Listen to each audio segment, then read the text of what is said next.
Bay and said, I like the no state tax. I like living in a warm climate. I'm going to hitch my wagon to Nikita Kucherov and John Cooper and all these guys here, and I'll be good. I might not make $8.5 million a year, but I'll be happy. Instead, he opted for a different challenge. And what is that challenge?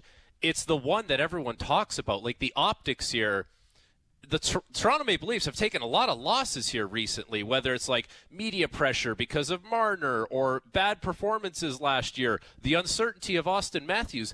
And this guy went against the grain. He chose Toronto over seeing what else is out there and the sunny skies and the paradise of the Tampa Bay Lightning. I think that says a lot. It's a great thing from a PR standpoint, from an optics standpoint. But think about what the Leafs are getting here. You got two choices. Stay the same or get better. Jamie, you just mentioned it. Like, they're a better team today than they were last week. So you're moving in the right direction. Yeah, like years 5, 6, 7, 8, you'll figure that out, man. I don't know what – I don't know. Like, that is a century in the NHL. Like, I'm not going to worry about that today, but that's the cost of doing business, and they have now what people have wanted on this team for a long time, a big – booming shot from the point on the power play that goes next to Matthews, goes next to Nylander, and is probably going to go next to Gavin McKenna, who could be one of the better playmakers in the league very, very soon. So I think this checks a lot of boxes for Toronto on a lot of different levels. It does. And that's that's where I went with that. I started digging into his numbers, all of that. Like offensively, great numbers. Big shot. If you look at it, I think he had registered the fifth hardest shot this season at 97 miles an hour. Like that can bring the puck. Like it's a good thing. I think the one thing that I would say, and it's not a negative thing, it's just because as we go along, they got to get the Morgan Rielly. If Morgan Rielly moves on, the one thing on the back end, and it's still a work in progress, they gotta, if they're going to move Morgan for another defenseman, they got to get younger. That's the only thing that I would argue is because Radish is going to be 31 in February. So, we'll call it 30. He's 30 years old. Okay, we know that McCabe is going to be 33. Tanev is coming 37. Ekman-Larsson's 35 in July. Like it's an older defensive core. Now they got Andre at 24 years old, who's coming 25. You can see there. So that's why it's not a negative thing. But I want to see the finished product because I think there's one more move at least on the back end, and that's what are you going to do with Morgan Rielly? And if you do that, then you look at somebody younger. That's the only thing I would say because it's a really – and it's not like Radish is a burner either. No, like, that's he's not. The other, he's not a skater sure. like that's going to pop off the page. And I'm not trying to be negative. I think, again, that's why I want to start my comments. They are better today than they were yesterday, and you add in Andre, so let's call it last week. It's a work in progress, and you got something that the team has been dying for, to your point, Frankie, a threat from the back end. They haven't had that. Ekman-Larsson was when he was 10 years younger. Yeah. He had the big shot in Arizona, and he scored 20-plus goals multiple times because he could shoot the puck from the back end. He's 35 years old. So you've got Radish, who actually is a right shot, bomb from the back point. Yeah, I've had people say, well, you don't have Kucherov passing the puck. That's valid. That, but it's valid. But listen, there are. This comes with risk. Chaika said it. He said it, but I loved his comments today, guys. Yeah, listen, John Chaika is not messing around. Like, John Chaika is not easing into anything. Like, he came in, fired the coach, has hired a coach that was not, the consensus pick from the public, so to speak, sticking his neck out a little bit, but went out there and got Jim Hiller, right? Made the Wall deal. And I think that was uber aggressive because he's anticipating a goaltending carousel, and he wanted to get out in front of it. Now, like the Radish deal, what's the date today? The 19th? Like they could have done this 10 days from now, 11 days from now, jumped on it. I think a lot of balls are in the air. And, Radish as a Tampa Bay Lightning pop this year, he had an outlier season in a contract year. Like that is the red flag on the deal is a couple things. One, contract year. Two, why is Tampa letting him go? Legitimate questions that I think every Leaf fan, whether you're positive or negative about this, you got to ask yourself, why is Tampa letting him go when they're uncertain Hedman will even play again? and Radish just popped the way he popped. I think that's a legitimate question. But, if you look at what the Leafs need, and it is they were in a position of desperation if you want to be competitive next year. Because I think even prior to this deal, you can make a case, things go right for them, they could be a middle-of-the-pack team. Middle of the pack can get you into playoffs, right? A couple things break your way. You get a power play going. You get a penalty kill going. You get a goaltender red hot down the stretch. Can they make moves now that put them in the upper echelon of the middle of the pack? I don't picture anything happening between now and opening night where they're on par with Carolina, on par with maybe even a really healthy Florida. I think they're chasing the Habs, in terms of where the Habs are with their cap and their youth and their talent. But I think they look at this as they're taken away from Tampa, a team they're competing with, and they're adding at a position of absolute mandatory need if you want to be competitive. Like impossible to be a competitive team unless they change the defense. And I think, you mentioned Morgan Riley going out, which does seem inevitable still, and that would be $7.5 million going out the door, $8.5 coming in with Radish. I think the bigger question now is, can Chris Tanev play again? Bingo.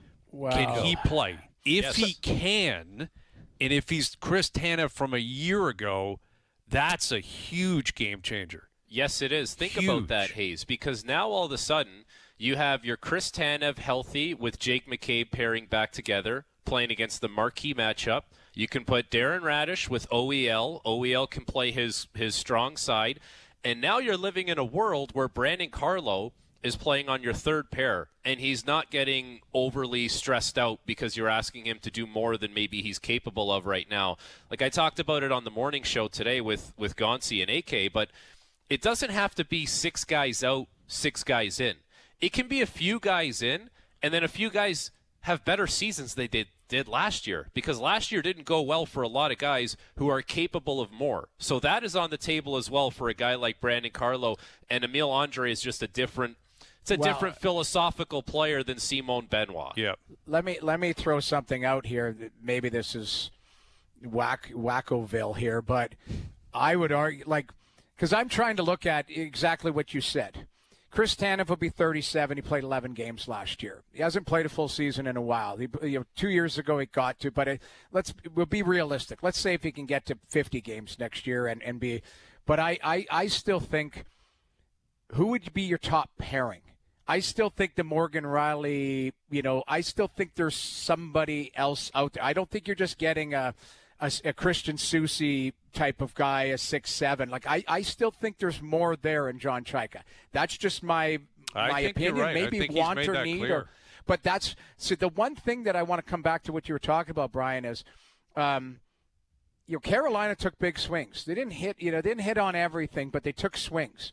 The one thing that I do respect here about John Chayka is doesn't matter what we say and what we think about what he's doing. It's more about he is being proactive. And you're going to hit, you're going to miss. You hope that the misses are small, and you hope that the hits are big. But he's being proactive, and I respect that. And so I look at this defensive core, and I just, coming back to it, Frankie, I don't know if I want, again, OEL at 35 playing 20-plus minutes a night. That's the only thing I would say. So I'm waiting for and something else, potentially. And that's why I wanted to say better today. Talk about Radish, but I want to see what the finished product is, because I just don't think this guy's done. I think we're just getting going here. No, I think, Morgan Riley is an outlier because of his status, his no movement clause, how it felt. That feels more like a mutual decision, right? Like Morgan would be more than happy to move on. So putting him aside, let's assume that that's a formality, that Riley is going to be moved, and we don't know what's going to come back in return. I am not convinced at all that Ekman Larson, McCabe, and Carlo all make it to training camp as Maple Leafs. Good point. I am not convinced at all. So if you're going to turn over one of those guys, maybe multiple guys, you got to be reasonable. I mean, turning over the whole defense corps is probably not possible. It doesn't happen overnight. It doesn't happen overnight for Carolina either, man. They brought back Shane Gostisbehere. They brought in Sean Walker. They brought in Keandre Miller. It wasn't all overnight. That's what it takes I a think bit of time. I think one more of those guys probably goes out, and that's where you get your youth. That's where you find the opportunity, because, Andre's going to come in and be given an opportunity. As of right now, he's probably like a 6, He's a depth defenseman until he proves otherwise. He's too young. He's inexperienced. He's got to prove to Jim Hiller and his staff that he's capable of contributing. Radish is going to come in and play. He's not a number one. He's not Makar, Hughes, Hudson. That's not what they've acquired here. But they need someone that can give them number one minutes with some comfort and some productivity, right? It can't be a negative. And the reality is they've kind of been there for the last couple of years, where whoever their number one defenseman was, basically whoever played the most minutes, was causing them concern, like losing the minutes too often, whether that was McCabe on nights, Riley on nights. He also does something really well, Hayes. Like that's the other thing. Like he runs a power play and he shoots the puck really well. So I think if you look at the marketplace right now, and you guys were talking about Rasmus Anderson, and I don't know who said it, but I said it. Not like $8 or $9 million, right? Yeah. There's a team out there that's going to pay him that. Mm-hmm. Well, I know Darren Radish, what he does really well. I know it. Rasmus Anderson, I don't know if there's one thing that really sticks out from his game to the same level of Darren Radish. So if I'm allocating money, I'm okay with allocating money to Darren Radish at $8.5 million right now, because I know he's running a power play for me and he's going to shoot the puck a ton and he's going to beat goaltenders and everything that he's going to bring to the table. And as far as the money, the value is concerned, I mean, what do you expect to pay for a guy that's going to run a first power play in the NHL? Like you can't pay $3 million to that guy. Like he's going to have to. It's a premier position. Yeah. You're going to have to pay him a lot of money. So that's what he's getting. He's a UFA. He was going to be a UFA. He was going to get paid wherever it was going to be. He was going to get paid. And if you want a guy in free agency, you have to pay him. You have to overpay him. That's the nature of it. And the reality is, and this has been the case ever since the cap was implemented. Whether there's two long-term deals you're going to be likely comfortable with. If you give it to a superstar, then you're going to be comfortable with that.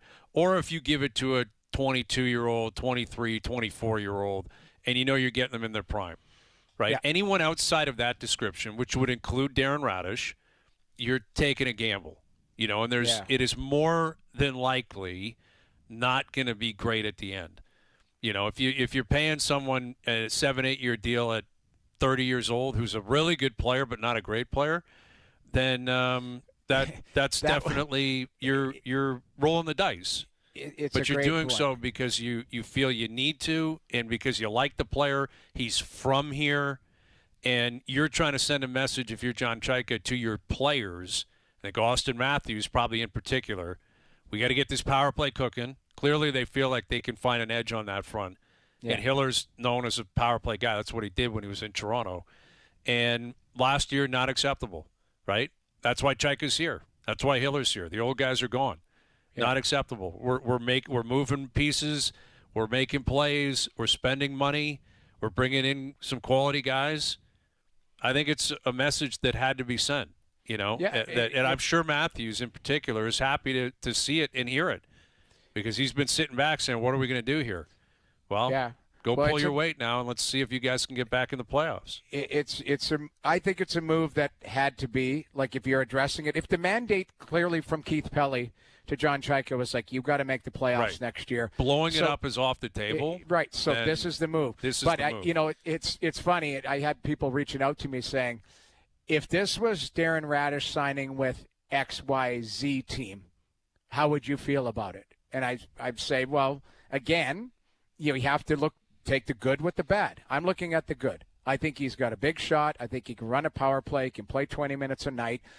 He's a puck mover too. He's pretty good at moving the puck in his own end. Absolutely, he's a puck mover. He's an offensive guy. He's a little bit mean too. Like he's not like he'll play with a little bite as well. He's a big guy. But again, Brian, you brought the perspective to it. It's 8 years. It's $8.5 million. It's not a perfect player. And it's not a perfect player and all that. Sure. So you have to look at it from both sides. But that's why I just keep coming back to it. It's like this is what this team needed right now. 2 years from now, 3 years from now, when Father Time is chasing and his foot speed, all of that. Yes, we're going to be talking about that on this show, unfortunately. But right now, this is a win for the Maple Leafs and what they're trying to do. I want to see what else they they got up next their position you think they attack? A centerman, if they could. If they could do a centerman, I think they would do it yesterday. And you know what's interesting about the centerman thing? Like, we always talk about John Tavares needing to find a way to get him as your third-line center or even a winger. Is there, there's 15 to 18 teams where he would be a second-line center in today's NHL. Like, that's how many teams I think are hard up for a player at that position that is a legit second center. So that's an interesting game that they're going to have to get into. And how much ammo are they willing to give up to get into that? But that would be the next move as far as I'm concerned. Yeah, I wonder the goaltending too, what they end up doing there. I still think that's – I was talking to somebody today. I think that's a moving target. I was going through the goalies that played in the league last year. And then there's a lot of talk on the fringe about Mikey DiPietro, Sebastian Cossa, guys who are kind of pushing through. I watched Caden Primo play last night, for Chicago. Yep. They snuck one out against the Marlies in OT. We talked about Akhtiamov, the third in overtime. Okay. Yeah, I didn't love. Listen, I didn't think he had his. He was moving a lot. The crazy thing, though, he made a save at 3-1, and I was like, I'm like, they're winning. They're winning tonight. Yeah. He made this left pad save with about 9 minutes left in the second period. I'm like, they're not beating him the rest of the night. And then it was two quick ones, and they couldn't really get it back.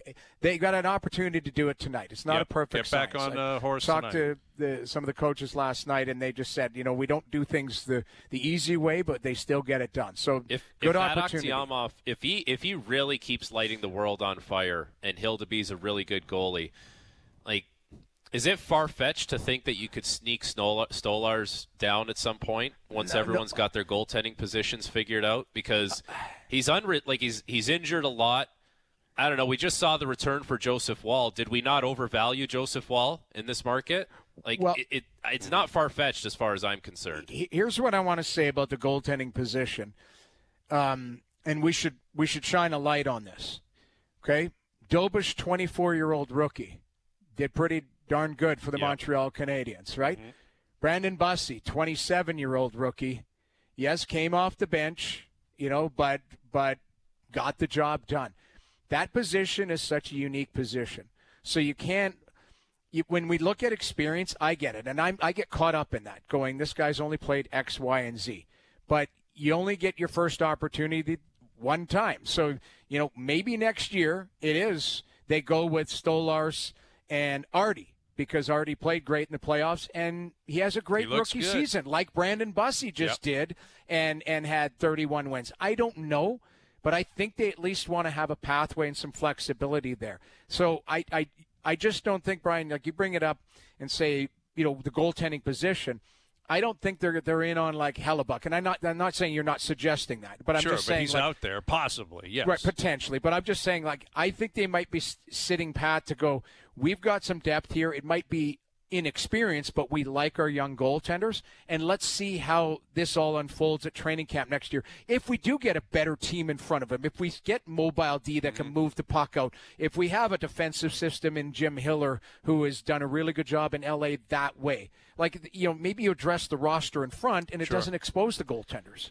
Hellebuck would be an interesting one. Well, it's not. Really. You guys know what I. That's getting massaged in there, eh?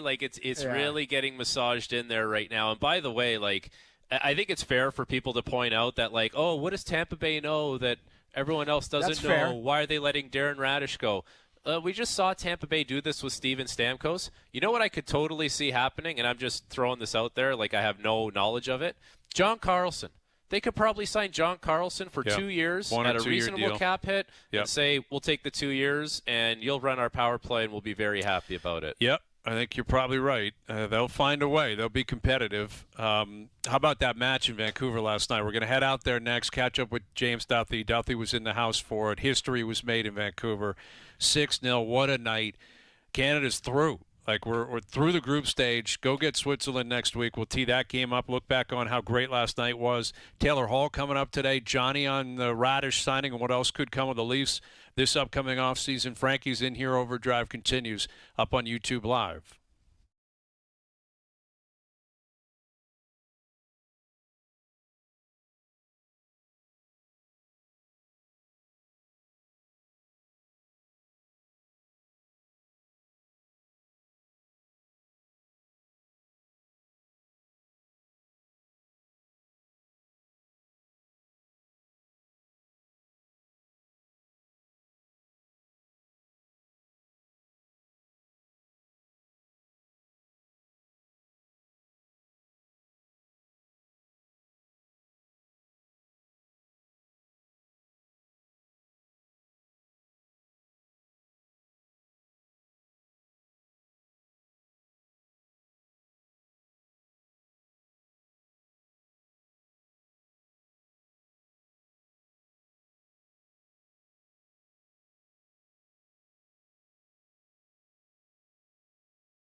Wimbledon on TSN, June 29th to July 12th.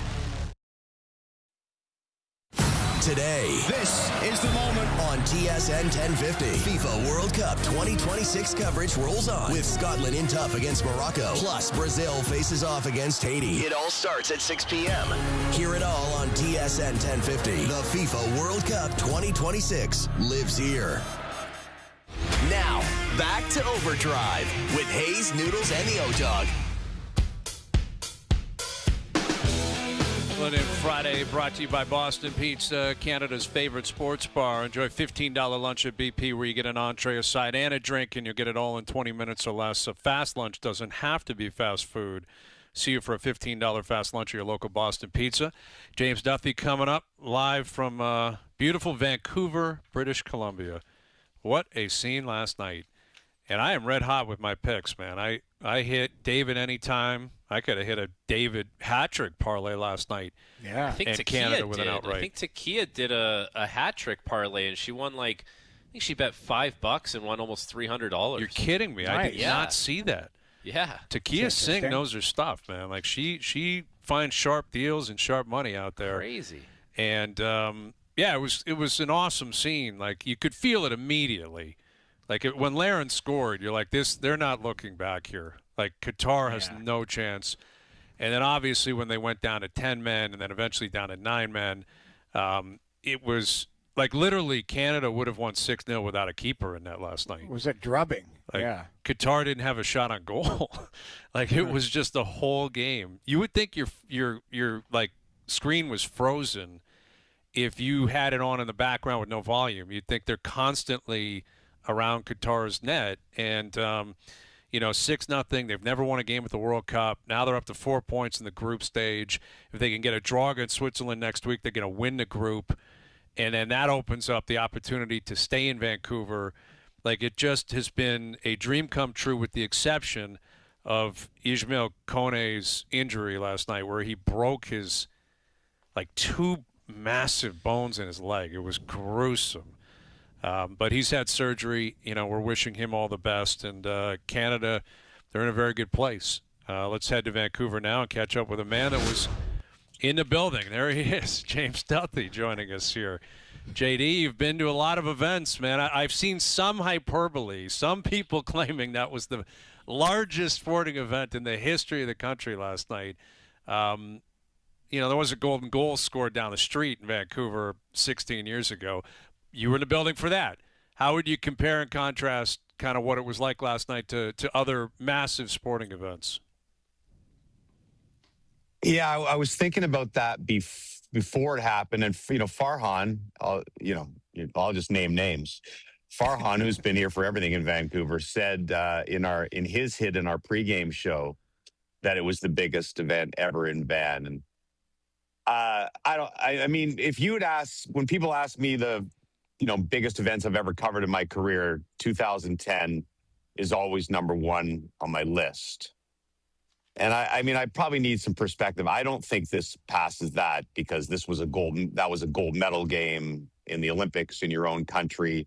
This was a second game of group stage. But I would say that it's going to be in my top 3 or 4, I think, of all time, just because of the environment. Because of, you have to understand where Canadian soccer's been. Like, it's not like Canadian hockey where we're expected to be in gold medal games. There was a lot of dark decades for that program. And so for them to finally get that first win, for it to be at home, for it to be so decisive, like I heard you just before I came on, Jesse Marr said today that it's the most dominating World Cup performance ever. And which sounds like hyperbole as well, but it's kind of true if you look at the numbers.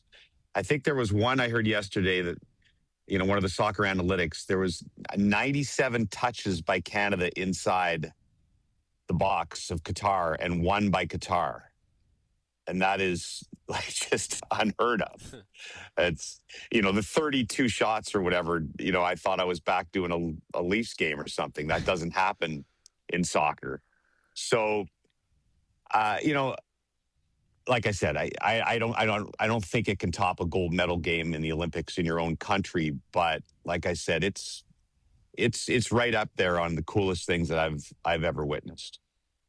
Jimmy, as far as the next game is concerned, what's the discrepancy going to be between Qatar and Switzerland? Yeah, sizable. Yeah. I think the best thing that happened to Canada was the fact that Qatar tied Switzerland Like if the Swiss had beat Qatar 5-0, then that yesterday would not have looked nearly as impressive. But when the Swiss, who are, top 20 side in the world and favored to win the group, tie Qatar, and then Canada absolutely kicks the crap out of them like they did yesterday, that makes the win look all the more impressive. But Qatar is not a good side. And when it got down to 9 men, that was not a fair fight whatsoever. Right? Yeah. It was almost like a drill for the last 50 minutes of the game. So it's going to get way tougher. It'll probably be a 1-goal game.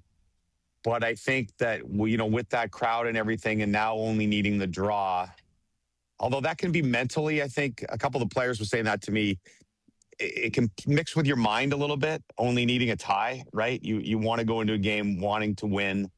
But I think they're in super shape. And I don't think, the Swiss are probably going to be mild favorites.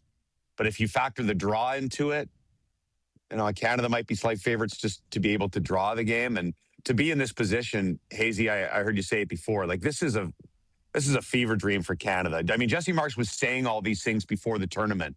This is where we want to be, and we want to win the group. And it felt kind of lofty as far as the goals went. I think, coming second or third and qualifying would have been an achievement in itself. But I think it's very realistic now, the way they're playing and the fact they'll have the home crowd behind them.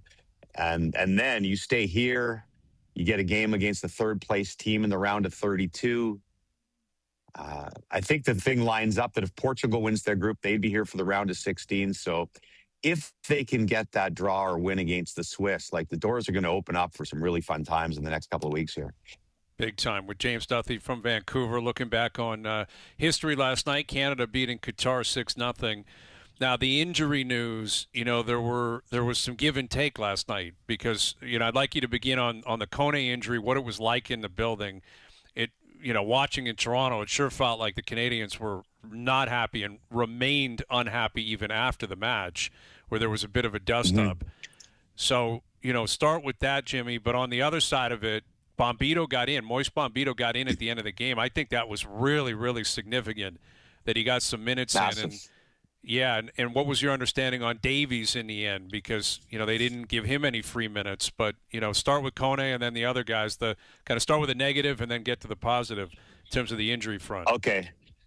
Sickening moment. You have the stadium's electric. It's 3-0. It's a complete and utter party. The game's over. It's just a matter of whether they can get that fourth goal, which would beat the Swiss on goal differential. And it was coming. And so for that to happen, and I looked down, it was we were in section 200, so it would happen near us. And it was disgusting. Like, it was just gross. I don't want to, the sort of Joe Theismann leg pointing in the wrong direction thing. It was awful to see. And then my first motion, I didn't notice it at first. And then Eustachio signaled right away to the trainers. And that's when I sort of looked and saw it. And it was awful. So, anybody who's saying, why didn't we show replays? You did not want to see a close-up replay of that. So, right away, it was this massive air out of the emotional balloon in that building, and I'm sure across the country, because you have this dream perfect situation that suddenly turned into not a nightmare, but let's face it, you could make an argument that he's been their best player overall, one of the two or three. You can make an argument that he's one of their two or three most, I don't even think you can make an argument. It's reality that he's one of their top two most important players, especially with Bombito in limited action and Davies not back yet. And so you just felt like, and just to see the guys' faces, especially like Bombito had broken his leg before and Buchanan had broken his leg before and Crépeau. By the way, that's another freaky thing. I was talking to Hussein Ricketts, who was our analyst, and I said, in your entire career in soccer, you ever see a broken leg? He said, I saw one. And here's 4 Canadian players, because Max Crépeau did it right before the last World Cup. And then Tejan did it during Copa America. And Bombito did it with his club side. So in less than 4 years, 4 broken legs for Canada, which is just crazy.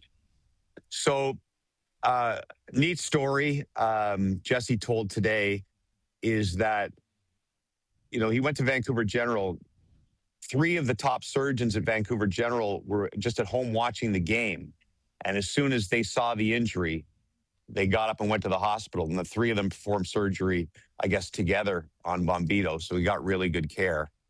And I think, the club able to rally, the players able to sort of gather themselves and during the hydration break and, focus on the game is something, because you could tell for a while there, they just didn't even want to play.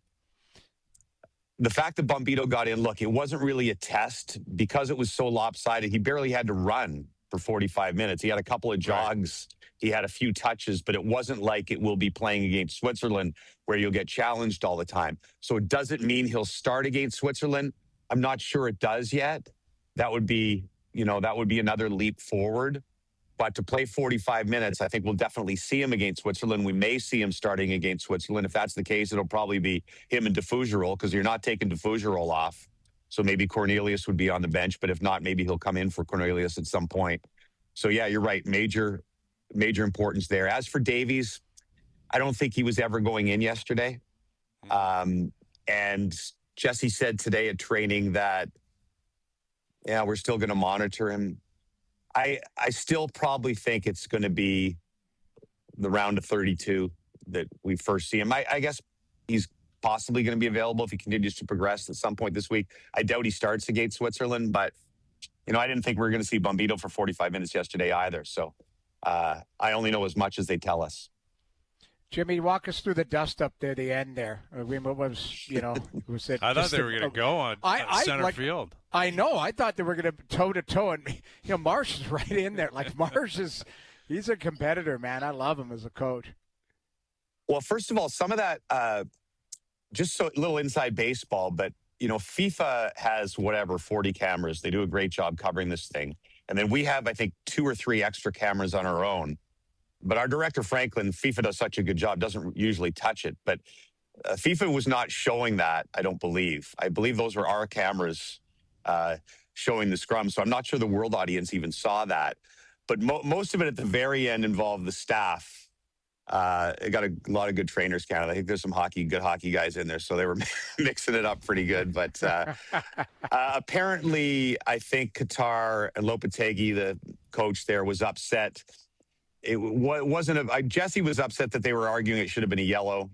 And by the way, sorry, a lot of the Canadian players were saying the foul, though it was a foul, it wasn't necessarily a red card foul. It wasn't a vicious. You saw the player on Qatar. He looked actually kind of in shock that the whole thing had happened. I felt a little bit bad for him, really. So it wouldn't have been a red card foul necessarily normally unless the guy's leg was broken. But Jesse was upset that they were complaining that it should have been a yellow instead of a red, saying, look, our guy's got a broken leg. Why are you complaining about this? The game's over. But apparently the Qataris were upset that Canada was running up the score, which, again, makes no sense whatsoever because goal differential matters so much in a situation like this when you only play 3 matches in the group. So that's what started it. Fortunately, there weren't any players involved. The last thing you needed was somebody fiery like Richie Larea to get involved in a scuffle and not be available against Switzerland. But it was just some of the team management stuff. So it didn't lead anywhere, thank goodness.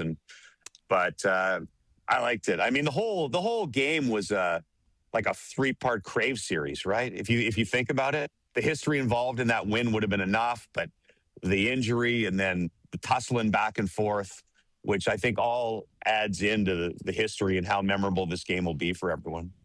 Absolutely. Jimmy, the pressure on David, he scores a hat trick. I mean, everything kind of came together.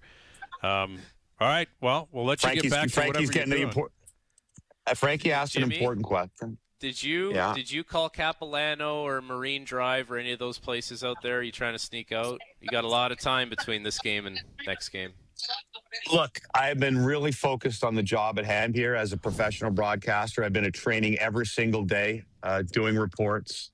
I may or may not be on my way to join Ray Ferraro at his course right now and mooch around off of him. May or may not. Okay. I may not have bugged Dan Murphy for another great Vancouver boy for around at his place a little later on in the week.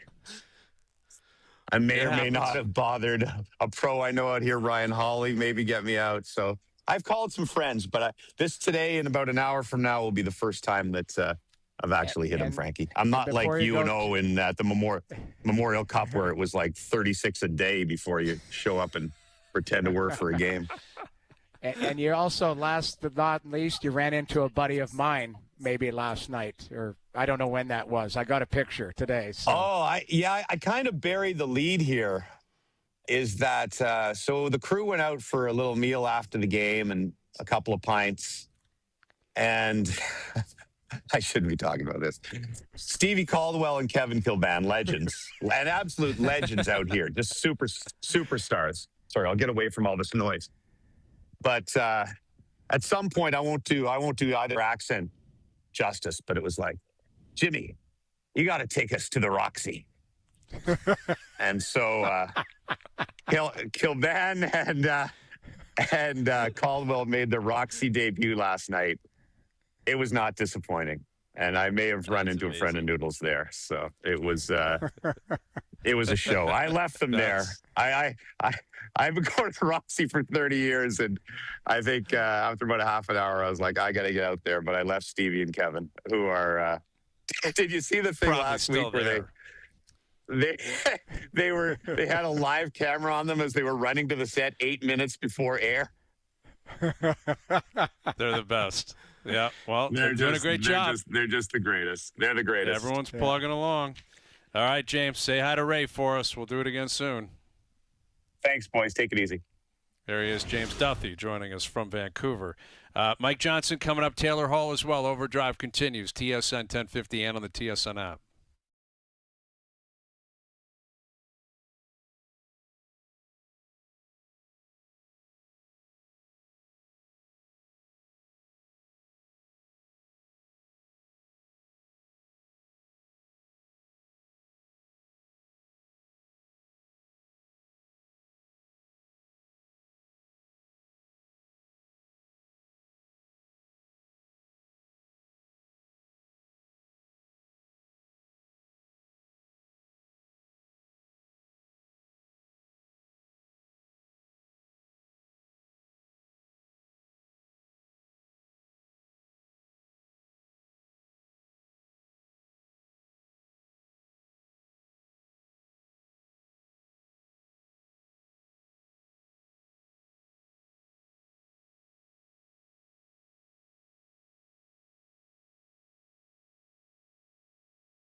Now, back to Overdrive with Hayes, Noodles, and the O-Dog.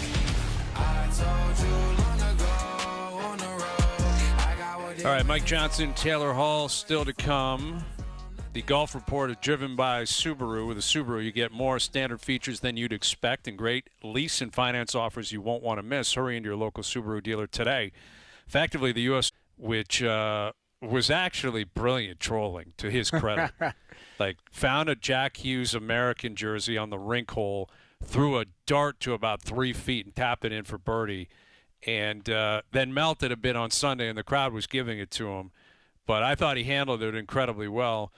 And he's a loose cannon, Wyndham Clark, but, man, he can play, and he's rolling right now. And the thing he's got going for him over there is he's basically just got to defend at that golf course, full well knowing it's going to be hard for anyone to mount any kind of charge up the leaderboard with those conditions, the way that course is playing. Like, yep. the fact that he got himself out to that start is brilliant. It's incredible. And now he's just got to he's got to play defensive golf. Like, just don't make big mistakes. He could probably shoot one over, and win the tournament. Yeah. Like, that probably is boring, steady golf. Yeah. That's it. Can he do it? That's the beauty of major championships, though, right? At a place like Shinnecock Hills. Yeah. Can Wyndham Clark do it? But we'll track that into the next hour. We're tracking the Jays game. They're getting pumped. Wow. Absolutely. And Vladdy leaving, too, now. And Vladdy left with a back issue. Gosman was wild. He walked 4 guys in the first inning. That's such an outlier for him. Yes. Such an outlier. Never happens. But Vladdy with the back issue, like that, I guess, was what they said was ailing him last week. They just swept Boston. He hit the home run yesterday. But they're in Chicago, too. That's a great roadie. I got a buddy that's down there. Yeah. And I think he's going to all 3 games. I think Morgan Wallen's in town, too. He's going to see Morgan Wallen, like, tonight or tomorrow. Guy's like a 50-year-old guy with kids, and he's down there absolutely tearing up Chicago. He could pull shoot on one of those games and just explore whatever else is out there. You don't need a 3-pack of games. There's a lot of other stuff going on. Probably a good chance he pulls a shoot on one of them. But that's a great road trip. Like, you can't beat Wrigley, man. It's my favorite place to go. So absolutely an outstanding place to watch baseball. Yeah. Hour 2 coming up. Mike Johnson on Darren Radish signing with the Maple Leafs. What does he make of it? What else could the Leafs have in store? How does the rest of the league and the division react to it? And Cup champ Taylor Hall coming up as well. Overdrive continues up on YouTube Live.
It's Mail It In Friday. The plant called and said if you don't come in tomorrow, don't bother coming in Monday. Woohoo! 4-day weekend. This is OverDrive with Hayes, Noodles, and the O-Dog on TSN 1050.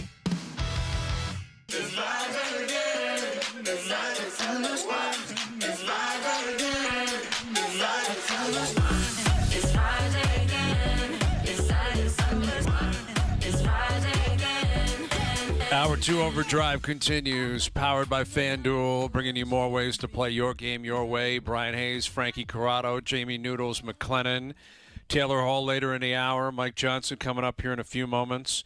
U.S. Open continues down in New York. The Jays are getting pumped in Chicago, playing the Cubs. Vladdy left that game injured, not a good sign.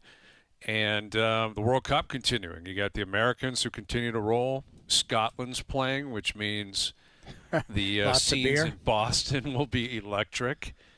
Man, there is a chance Canada plays Scotland round of 32 in Vancouver.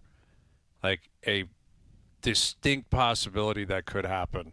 What does Stevie Caldwell do then? A couple of whiskeys and 5 or 6 beers. What Probably I'm getting more than at. that. Like that will be electric. You want to see a guy in Stevie Caldwell who maybe can't lose in a situation like that. Right. I guess maybe that's the way you look at it. I'm not sure, but it's on the table. It's possible. Mike Johnson coming up here in a few moments. And, the Leafs made a sign and trade with Tampa today, acquiring Darren Radish, signing him to an 8-year deal at $8.5 million per.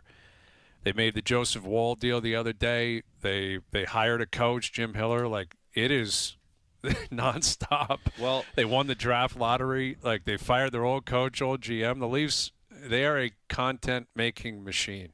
They are. They never stop. You know what I really appreciate right now? And listen, there was a lot of skepticism around John Chaika and him being hired by the Toronto Maple Leafs. I have not heard the word kicking tires once when it comes to John Chaika. All he's done is pull the trigger. And I have an appreciation for that. The fact that he's willing to pull the trigger, he's not going to be half in, half out, and he's going to commit to something. Whether it's right or wrong in a few years, we'll know the answer, but at least he's going to go down swinging, and he's going to try and make some drastic swings and some drastic moves to try and help his team. Mm-hmm. Like, I said it in the last hour, but 5 years away in the NHL, it's a lifetime. That might as well be a century. I don't know how you're going to clean up certain things. I don't know who's going to be there to clean it up, but you're living in this world right now, and as far as I'm concerned, he's not kicking tires. Like, he is being aggressive, and I have an appreciation for it. I do too. It's probably why he got the job. One of the reasons, because work has to be done here. As we said last hour, it's a clear-cut message to the fan base and to the players. They're not accepting what happened last year, right? Now, will it work? We'll find out. There's more work to be done. We'll see how the season plays out. But, if there was any concern, like, what is Matthews thinking? Well, they've moved. They brought in a new coach. That's obviously significant. We'll see what Jim Hiller can do here. But they brought in a new coach. They brought in, a power play stud, really, in Darren Radish. Who's kind of the first guy to fit that mold probably since maybe Brian McCabe like 20 years ago with the Leafs. A guy that's got a bomb and a guy that can run a power play. And that's a bread and butter move for Matthews, right? Like, they're going to have Matthews, Nylander, Tavares, Nyes. Let's say they take Gavin McKenna. Again, you got to be reasonable with what you can expect out of an 18-year-old. That's a fair amount of talent. That's a fair amount of talent that you're working with. They got to fill out the rest of the roster. They got to get goaltending. They got to play a system. Right. It was sloppy at times last year, a lot of times. But this team is not going to be in a position where they don't have enough firepower, in my opinion, to score some goals and to get a power play going. Scoring goals wasn't the issue last year. You can win a lot of games. Like, scoring goals wasn't the issue last year. Right. It was how they defended. It was the inconsistency in net. It looked stale. It looked slow. But even with that being the case, they could score goals. And the crazy thing is, they finished that year one of the worst teams in the NHL. They're going to pick first overall. They had really good puck luck. So, okay, let's say their puck luck slips just a little bit. they're still going to score quite a bit. And you add Gavin McKenna, who's going to get better over time. Easton Cowan's another year older. How does Jim Hiller's coaching and communication and messaging, how does that resonate with Austin Matthews and William Nylander? Because there's an established positive relationship already with those guys. And if he can get the team to actually defend the way they're supposed to, you're talking about a team that's fine. We'll be competitive. They're a good team, yeah. And add in, and I want to bring in Johnny to it too, but add in, so they've got decisions to make on RFAs too, Michelli and Nick Robertson. Be interesting to see if they bridge them, they sign them, or they walk away from them or trade them type of thing. Mm-hmm. There's big decisions because you talked about it, Brian. Absolutely. The top of the roster, there's guys there, but that 6 to 12, there's a lot of work to be done there. And it'd be interesting to see what his philosophy is and how he was going to fill that out. Here's Mike Johnson, our TSN hockey analyst, joining us here on the Maple Toyota Hotline. Johnny, your reaction to Darren Radish, 8 years, $8.5 million, Toronto Maple Leaf. Surprised because it's, a lot of teams might be interested in him. Surprised because he's a couple weeks out from July 1. Not surprised by the number. We've talked about this at length, right? Frankie, Noodles, Hayes, we talked about he's going to be 8+, 8 to 9, maybe 9+. So that's not surprising. We know what he is, and we know what he's really, really good at, right? An elite level shooter, elite level finisher, actually a very proficient passer of the puck, defends the blue line pretty well because he's aggressive. He's not a great skater. What I'm curious about is that the stuff that he's good at, you can comfortably predict he'll be good at again. Like, he's not going to forget how to shoot. Like, that's going to travel from Tampa to Toronto. Right. Well, like, sort of the good possession defensive metrics travel from Tampa to Toronto. That remains to be seen because that has a lot to do with the team that's going to be around him. But as long as you're okay with understanding what you got, you don't have Cale Makar or Brock Faber or Quinn Hughes or Zach Werenski. You have a guy who's an elite level offensive shooter who could play on your second pair.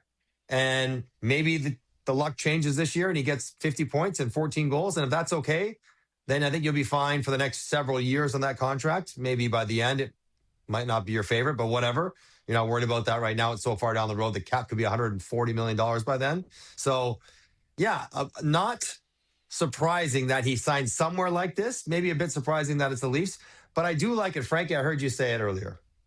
He chose Toronto. We want people in Toronto that want to be part of the Toronto Maple Leafs, live in that city, be part of that market, deal with the pressure, but also the fun and the glory and the upside and the greatness that is being a Toronto Maple Leaf.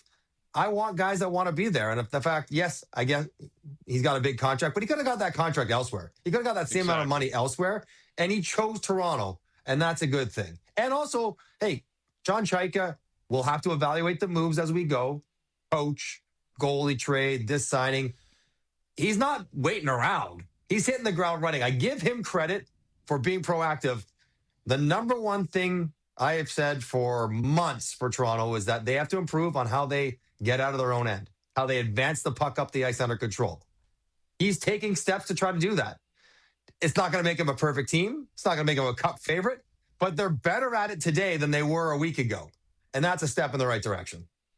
So Matt Larkin of the Hockey News tweeted this out earlier, some rising cap perspective. He said by year 2 of the Radish deal, the cap is projected to be $113.5 million. So his $8.5 million cap hit would be the equivalent of a $6.59 million this past season.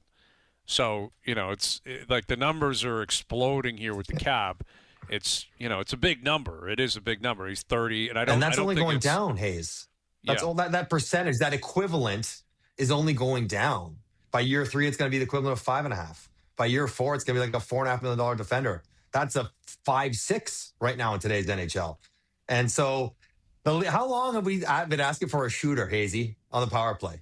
As good as Morgan Riley was when he scored 20 whatever goals that year, he doesn't shoot the puck that well with slappers or whatever. They've not really had a threat back there. They tried it with Tyson Barrie, but that wasn't a good fit, even though he's a good offensive defenseman.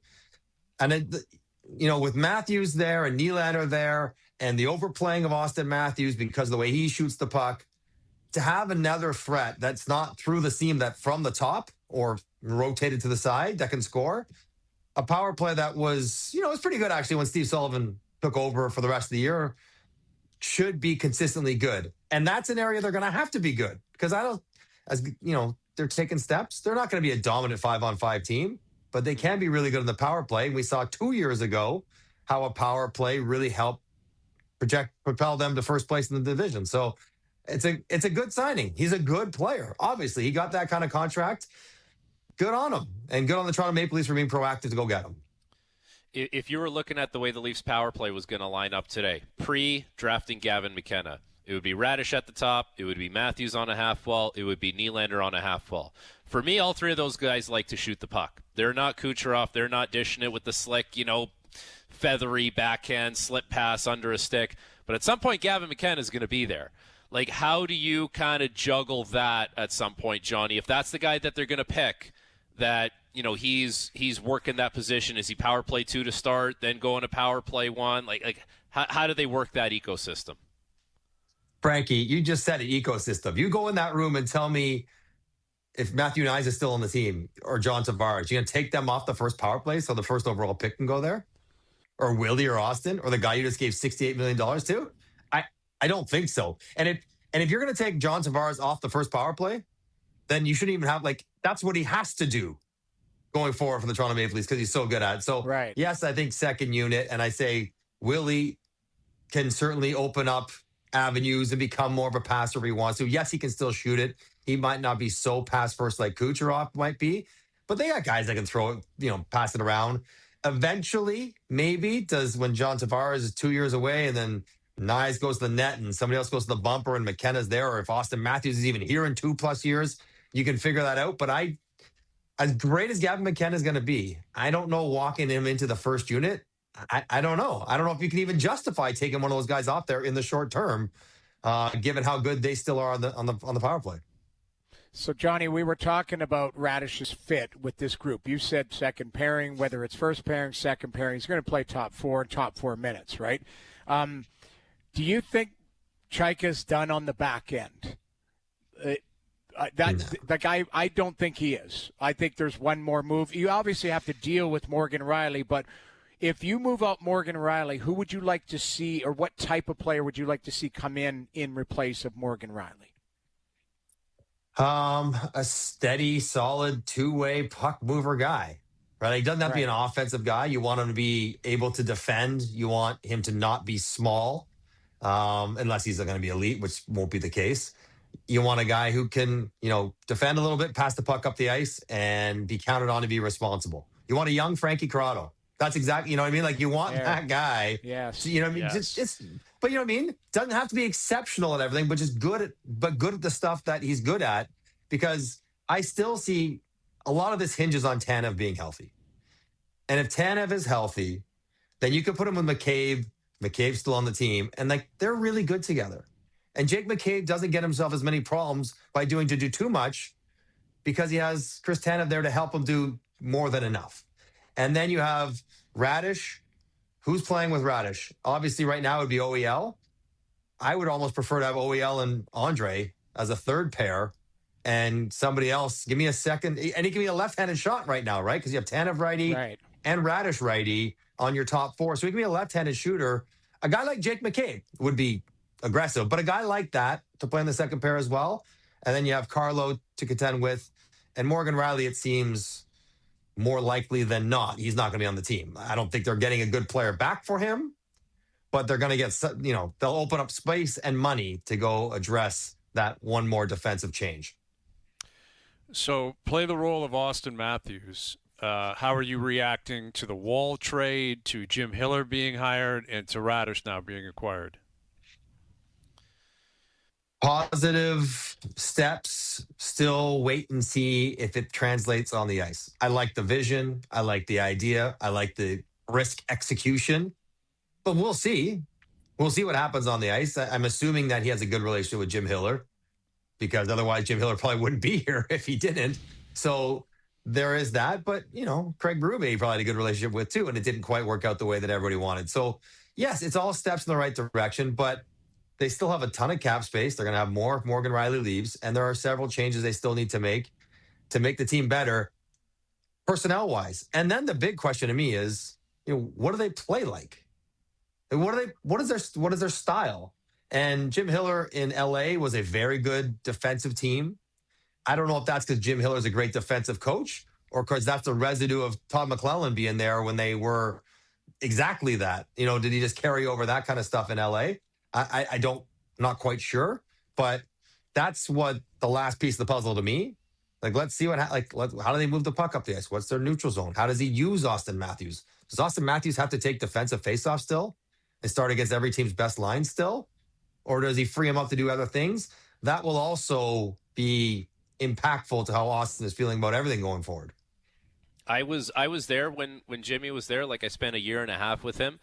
I think you'd be hard pressed to find anyone in those locker rooms that has a bad thing to say about him. Like, his working relationship with a lot of guys, mind you, as an assistant coach, it was really good. So I think that the fact that is your starting point for all these guys, it's like, I think it's one of those things, Johnny, when you see an old teammate and you just kind of pick up conversation where you left off and you're like, it's just organic, it's nice, it's like we haven't missed a beat. I feel like that's going to be the case for the guys. There's not many, but especially those two guys that were there. And we'll see what that looks like. To your point, like, he inherited a really good defensive team. Toronto's not a good in LA. Toronto's not a good defensive team right now. I'm curious if we're sitting here in a year's time and we're digesting the year that Darren Radish just had, and let's say it's 10 goals, 40 assists. How is that getting graded by Mike Johnson between the benches and the Leafs pregame show? What's his defensive metrics? What's the style they play? What's his usage? Like, because I kind of expect him to get 10 goals and 40 assists. Like, I think that would probably be a good year. I don't think he's going to score 25 goals. He might, but I don't think he will. But I don't think that's you what should I'm expect saying. him Like, to. I don't think we can expect. He doubled up his career again. shooting percentage, right? He doubled up his career shooting percentage. He's going to carry that again on a different team in a new market without the same guy passing the puck? Probably not. But 10 and 40 would be fine so long as the other stuff makes sense as well. And, Frankie, you talked about it, the coach coming back in. And, I think, like, when I went to Montreal, I was 33, 11th year in the league. Guy Carbon was my head coach. It still took me 2 months to kind of get a working relationship and sort of him understand me understand him, because he's got a lot to do beyond taking care of, me or whatever. So the fact that you can fast track that kind of relationship with the two most important offensive players you have, that's a good thing. And you need those two guys, Austin, Willie, to really buy in to whatever it is he's selling. They set the tone now. Morgan's going to leave. Tavares is getting a bit older. Those two set the tone for how everyone feels about everything. And we've all been in rooms. When your best player has a bad attitude about something, everyone knows. Everyone can feel it. And it sort of empowers everyone to second guess or maybe to be a bit skeptical or a little comment on the slide, talking about it at dinner. When the best player is the opposite, fully invested, fully on board, lockstep, then everyone else like, I better be that as well. So it's really important that those two players have a good relationship. And I guess it's important that they've already started with a relatively positive foundation as he arrives as the head coach.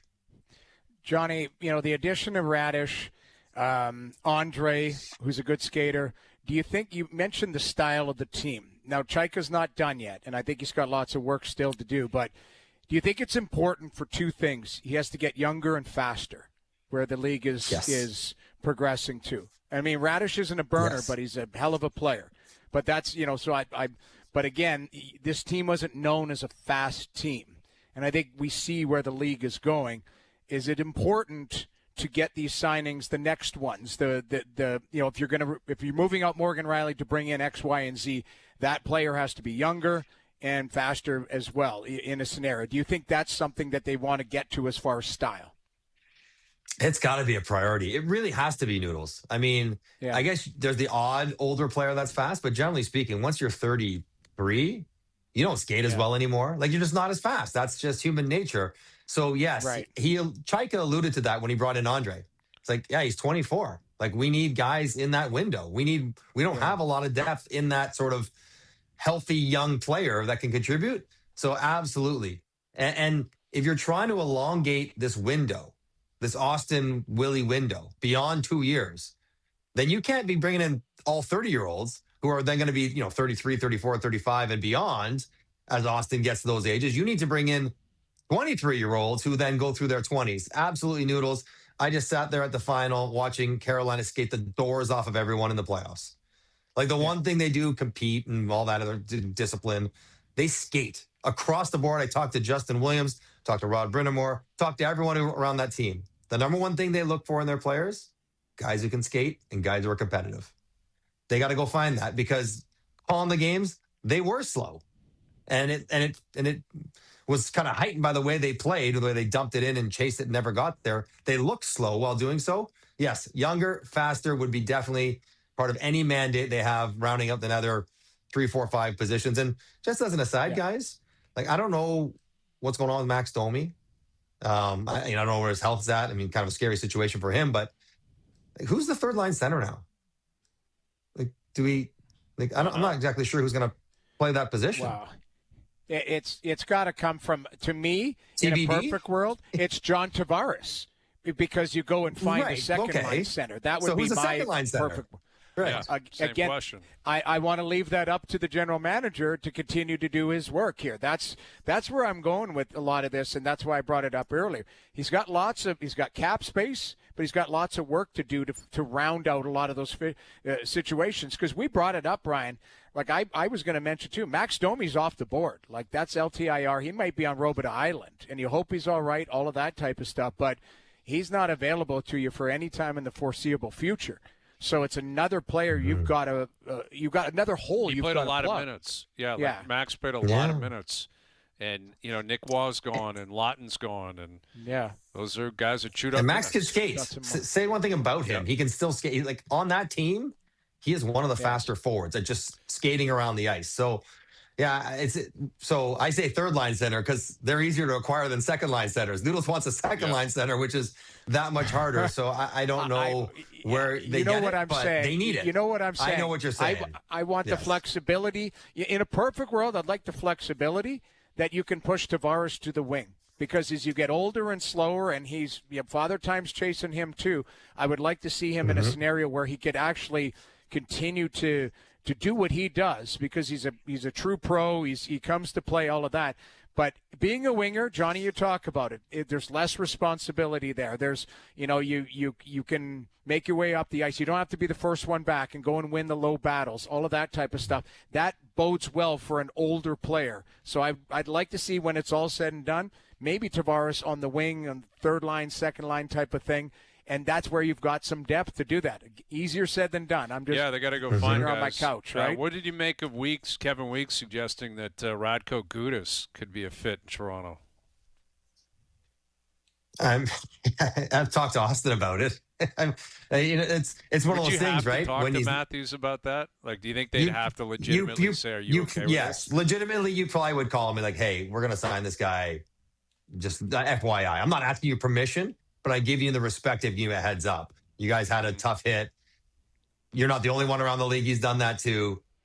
Hopefully, it's going to be fine in the room. And it would be. Like, it wasn't personal that Radko went after Austin. He hits everyone that way, right? Like, that's what he does. That's why he's still in the league, and that's why he can be valuable. And Radko Gudas, Frankie, I don't know if you dug into his numbers, but, like, surprisingly strong analytically. For a guy you think might be just, all grease and no substance, his numbers generally in his career have been relatively strong, maybe based on what you might think they might be. So another right shot. So if you're going to bring in Gudas, you're going to go with, Tanev, Radish, Gudas. So Brandon Carlo would then, Meyer.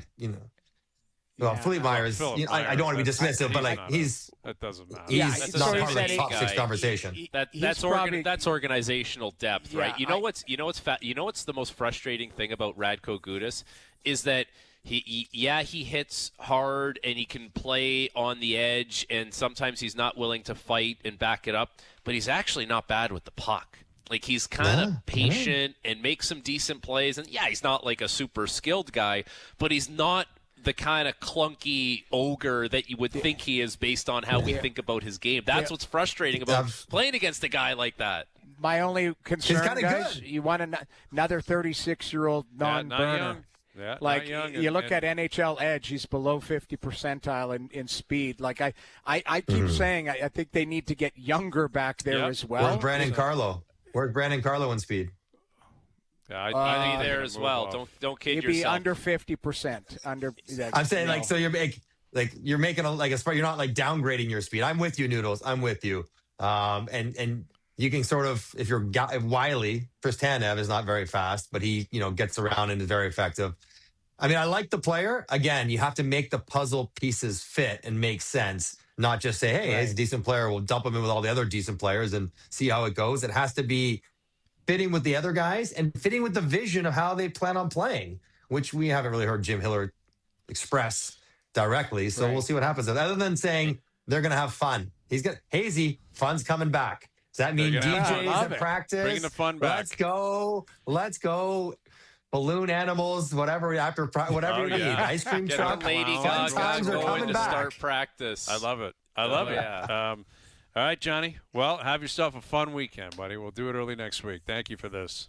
All right, fellas. Happy Father's Day to all you guys. Yes, you too. There he is, Mike Johnson, joining us here on the Maple Toyota Hotline. It's time to Toyota. Check out the Toyota Tacoma and Toyota Tundra pickup trucks, both available as hybrids. Maple Toyota near Canada's Wonderland on the Maple Auto Mall. Hazy? What's you that? know what we might be overthinking? You know what we might overlooking? If Tanev is healthy and Radish is here now, okay, how do you work a young defenseman into the NHL? I'll tell you. You put him on the third pair, you give him some sheltered minutes to start, and you give him, the right dosage of responsibility and surround him with a good situation. What's Ben Danford going to be? How are you going to work him into the league? You're going to work him in as a third pair guy. You hope you have a good situation around him, builds confidence, grows with the team, and eventually steps into a top four role. He's not going to go right into a top four role.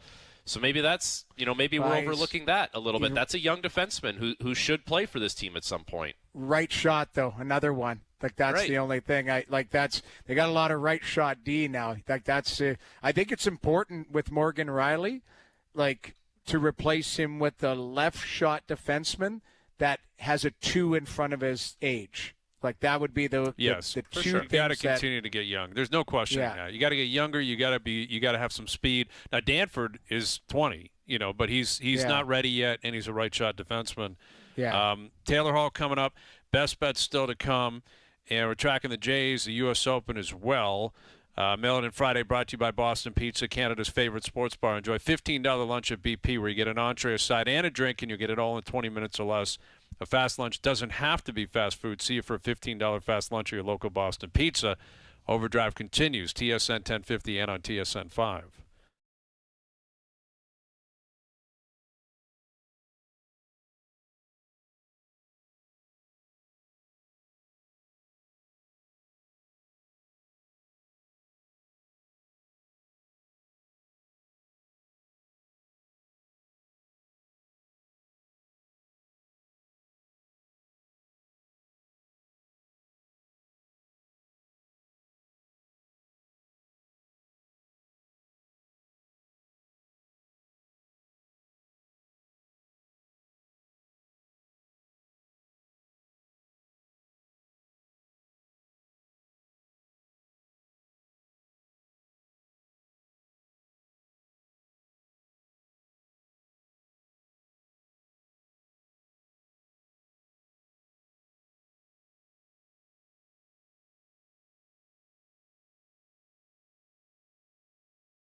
Back to Overdrive with Hayes, Noodles, and the O-Dog.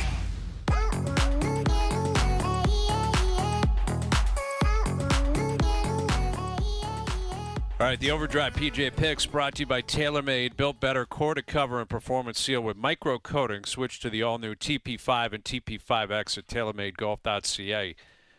The idiocy of O and I, like no one took Wyndham Clark. He's been playing so well. He played really well last week. He's won a U.S. Open before. And he's just sitting there. I'm going to take him. Yeah. O's off today. I'm taking him. I'm going to take him. I'm going to add him to my team. Because I don't know what O's doing today. Manny Petty's for the big guy. He's up to something. Who knows what he's doing? He's probably watching the U.S. Open right now. Yeah, exactly. That's probably what he's doing. So I'll take Wyndham Clark, and O can have Robbie Higgins. He can take. He'll get Robbie Higgins, who's 16 over par right now. Is that a club pro or an amateur? I don't know who that guy is. Bob Higgins. But Higgins. There you go. So I'll Harry take Higgs Wyndham. was up there. Harry Higgs was hunting, man. Yeah, he was last time I battling checked, Harry's 1 under right now. He's still on the course. He's 1 under for the tournament. He's in the hunt. And under par is really good. Yeah, it Under par is. is really good right now, man. There's some big names up there, though. Wyndham Clark, Xander, Fitzpatrick, 3 under. Colin Morikawa, 2 under. Sammy Burns, 2 under. JT, Justin Thomas out there. Keegan Bradley, Rory McIlroy, Fleetwood's 1 under. Scotty Scheffler's looking for answers on the range. He's going he's through the not in a grip good with place. his coach. Like he looks like he's in a dark place. The U.S. Open does that to him, man. He doesn't generally sniff around much at the Open. But, really cool scenes down at Shinnecock, obviously. And really cool scene yesterday. We had Rob Brindamore on the show. And while he was on, I guess Jordan Stahl sent him a text and said, I just dropped something off in your backyard. And Rod took his camera, brought it into the backyard. Bunch of people out there, and there's a Stanley Cup just like sitting there, and he did a little selfie with it, went back up to his office. Awesome. Yeah. It was really, really cool. So that was 1 for 1. That's the first time that's ever happened. We've had someone on who physically had the Stanley Cup at their house. I don't know where our next guest happens to be. If he's around the Stanley Cup, let's hope he can get a video of it. He just won it with the Carolina Hurricanes. Here's Taylor Hall joining us on Overdrive. Taylor, is the Cup anywhere close to you right now? Yeah, it's about 30 feet away. I'm at Jordan Stahl's right now, and we're having a little pool party with the family and friends. It's been an awesome day. Okay. How's the Marty party doing over there? Is he hanging in with you guys? Oh, yeah, the Marty party's good. He's the life of the party always, and you always need one of those guys, right? Oh yeah, absolutely. Taylor, is he basically the Frank the Tank of the group? Is he the guy?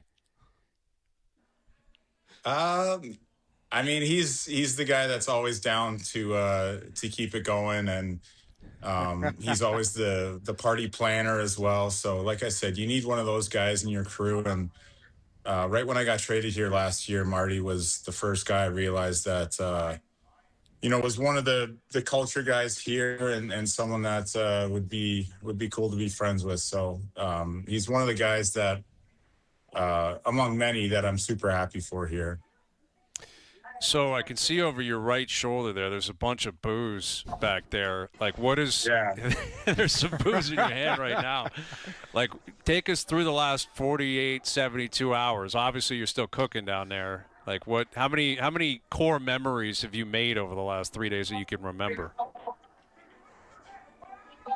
Yeah, I mean, there's been a few things. I would say. So we went golfing in the mountains of Carolina. Just hold on a sec. I gotta pause this movie that's going on here. There's kids here too. So okay. All right, we're good. Yeah, no, there's been a few.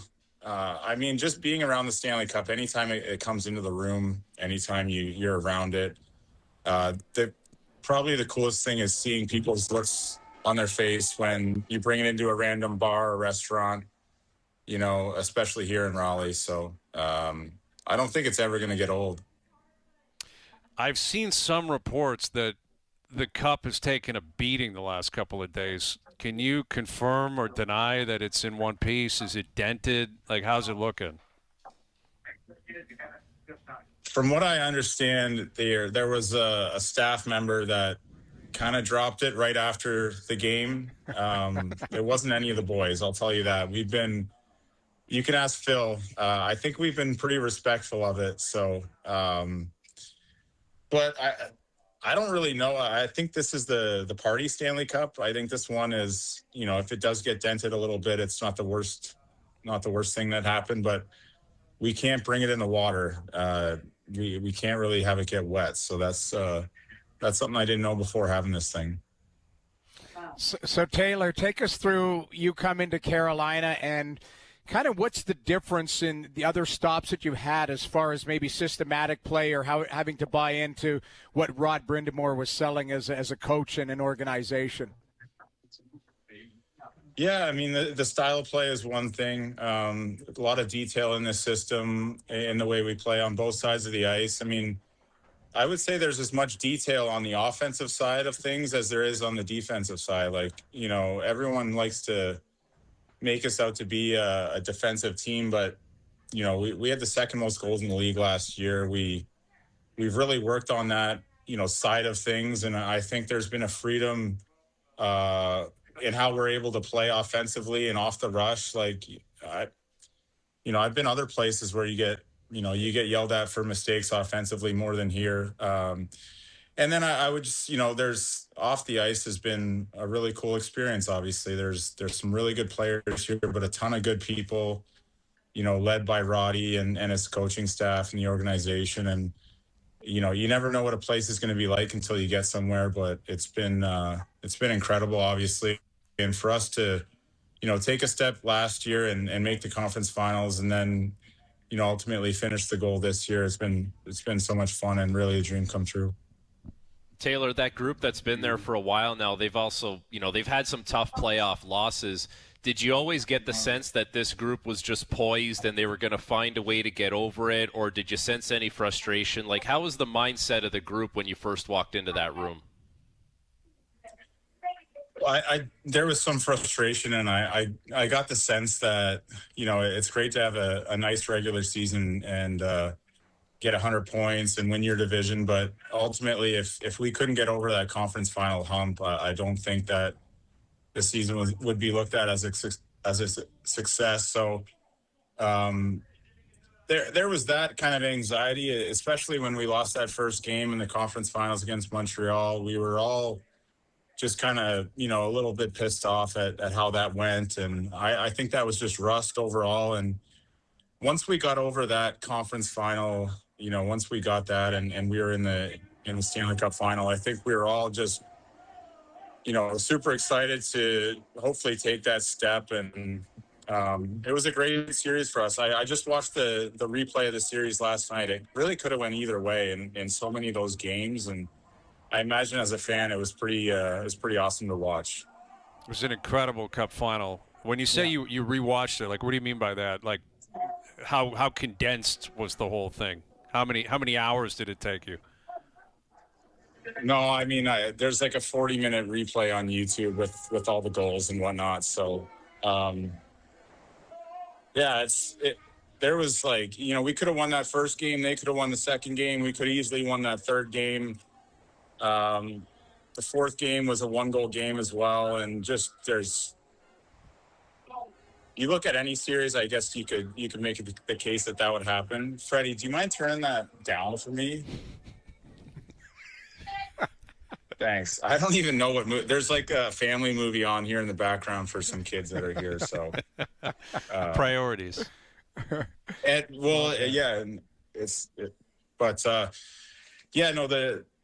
I mean, I've been consuming all the content I can on our Stanley Cup win, honestly. So before bed every night, I usually watch a show or whatever. And now I've just been watching YouTube highlights of basically our whole playoff run. Well, that's amazing. We're chatting with Taylor Hall. How about your own performance? I guess take us through the goal, Game 6. I mean, ultimately, you end up scoring the Stanley Cup winning goal. You guys won 3-0. It looked like I think it was before you scored. You got hurt or something. It looked like you were kind of getting to the bench, like you were holding your shoulder or something. But you take us through that goal, and I'm sure you've watched it clearly. And what do you make of it? I was kind of cheating a little bit. I was hanging back a tad. Our two forwards did a really good job of cutting their rush off at the blue line, and then Slavo's an underrated passer.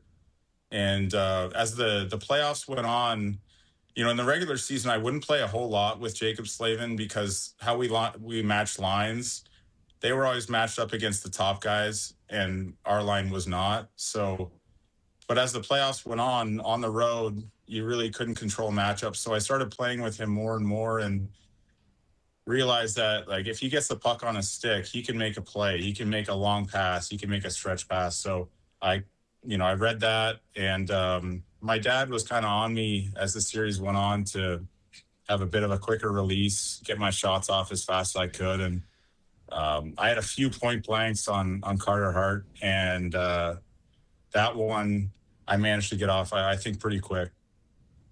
Big so time. you were yeah. I mean, yeah, it was a great goal. I mean, I'm super happy that was the game winner, but the job wasn't really finished there. It was a complete effort by our whole team as the game went on, and that third period I thought was a real, kind of defensive clinic on how to not give them any momentum. Father's Day this Sunday. I'm sure your dad, one of the happiest guys in the world. You said he was giving you pointers throughout, the Cup final, throughout the playoffs. Has that been consistent throughout your career? Like, how often do you check in with your dad, and does he give you feedback on how you're playing? I mean, yeah, we talk on the phone before every single game, and after every game, I would say 30 minutes after, there's a short text on, a couple thoughts of his. And when you win one of these, those are special things for not only you but your family and people that have contributed to everything that you're doing. And maybe none more so for me than him. My wife and my mom and people that help us out a lot. Her parents are all kind of really involved in this. But yeah, my dad. It's been pretty cool to share this with him the last week. You did a lot of winning prior to your NHL career starting. 2 OHL championships, 2 Memorial Cup championships. Was it as hard as you thought to win a Stanley Cup? Yeah. Yeah, it was definitely hard.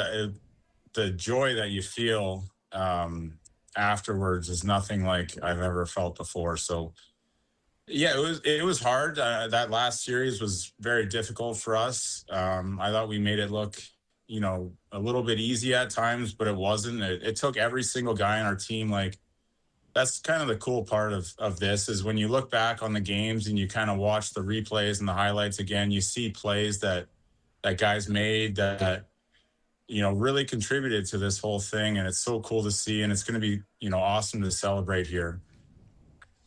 So Taylor, it's a long ways away from, your start in Edmonton and having a mentor in Jason Strudwick, having passes like that come to your stick, and you just laid out Slavin passing pucks. So I'm sure things have come full circle for you in Big Strud.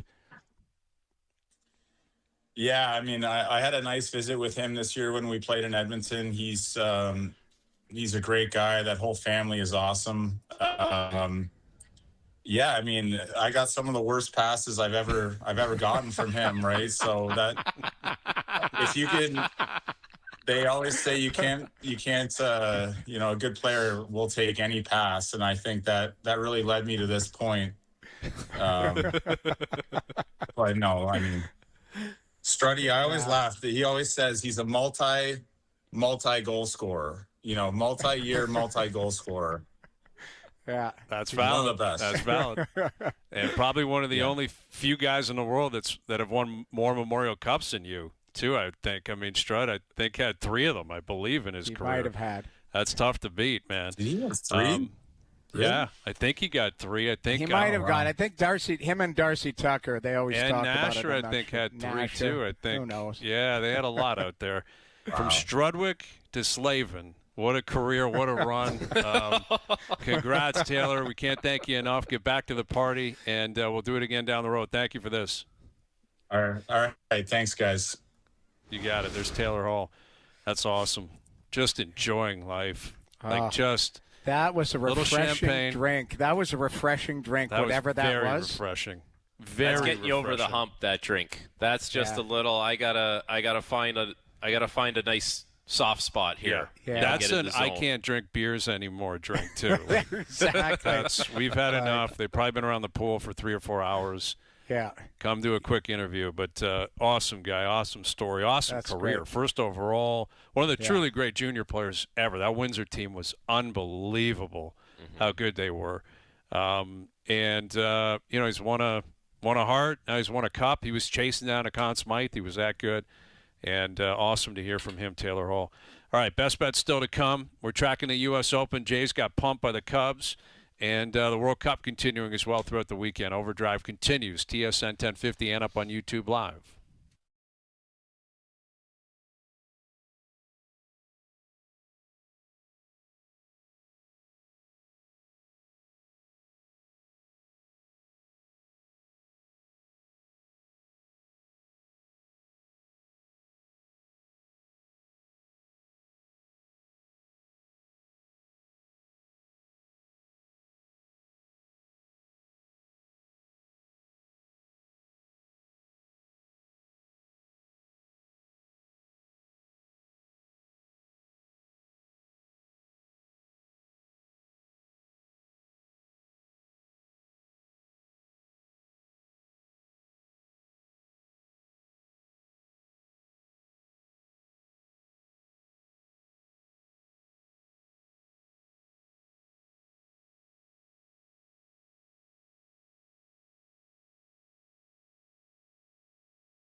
All right, Best Bets powered by FanDuel. Make your picks and assemble a same-game parlay in seconds on the FanDuel Sportsbook app. calling another draw. I can sense, I can feel a draw. Scotland, Morocco, paying plus money, plus 260. Scotland's in tough here. Morocco's a good squad. We saw that 4 years ago. But Scotland got a win in their first match of the World Cup. Scotland is electric right now. Boston, they're literally running out of beer because so many Scottish people are down there having a great time. The Scots are partying more than the Carolina Hurricanes. That's hard to do. It's very hard to do, yet they've played one match in the group stage. And I think they get a draw here, paying plus money. Best Bets powered by FanDuel.